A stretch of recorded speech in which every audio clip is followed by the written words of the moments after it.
You know that feeling? Walking into a room and instantly knowing you don't belong. Not because anyone said anything, not because you lack confidence, but because something inside you registered the mismatch before your conscious mind even caught up. Here's what most people get wrong about this feeling. They think it's a problem to solve. They think if you just tried harder, smiled more, or cared less, you'd finally fit in. But what if the real issue isn't you at all? What if you're not broken, you're just tuned to a different frequency? The hidden gift no one talks about. People who always feel out of place, they're not observing less, they're observing more. While everyone else is talking, you're reading the room. While they are laughing at surface jokes, you're noticing the tension underneath the laughter. You're the one who catches the lie in someone's voice before they finish the sentence. You're the one who feels the shift in energy when nobody else even blinks. This isn't anxiety, this is precision. But here's where it gets twisted. That same sensitivity that makes you exceptional also exhausts you. Small talk feels hollow. Group hangs feel performative. Parties feel like you're watching through glass instead of being inside. And after years of this, you start believing the lie, there's something wrong with me. It probably started young. Maybe you were the quiet kid who needed to understand the rules before playing. Maybe you grew up in chaos and learned early to stay alert, to read the room before trusting it. Maybe you were sensitive in a world that taught you sensitivity was weakness. Maybe you just saw things differently than the kids around you, and by age 7, you already knew you were the odd one out. Your nervous system got the message. You need to stay a little outside. It's safer there.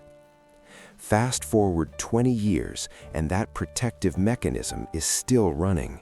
You're not consciously choosing to feel like an outsider. Your brain is just following the blueprint it created when you needed it most.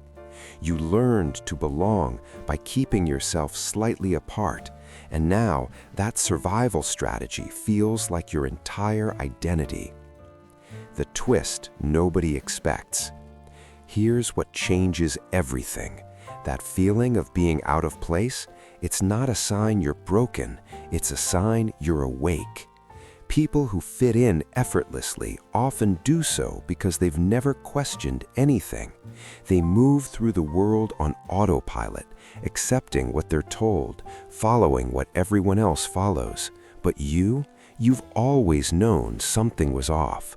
You've always felt the gap between what people say and what they do. You've always sensed that most conversations are just background noise, that real connection is rare. And you're right. The part that matters. You don't feel out of place because you're defective. You feel out of place because you're selective.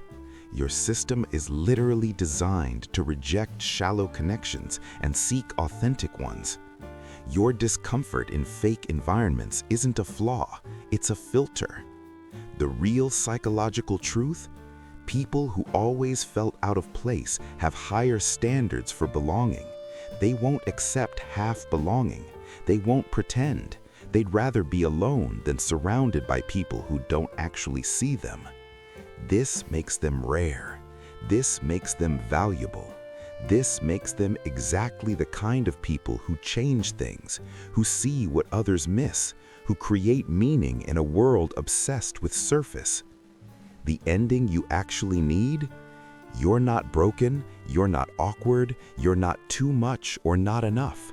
You're simply still waiting for the people, the environments, the frequencies that match your own. And when you find them, even just one person who gets it, everything clicks. You stop trying to fit in. You stop wondering what's wrong with you. You just are. And for the first time, being out of place doesn't feel like a curse anymore. It feels like home. If this resonated, you already know why. You've been waiting to hear this your whole life. Share this with someone who needs it. They're waiting too.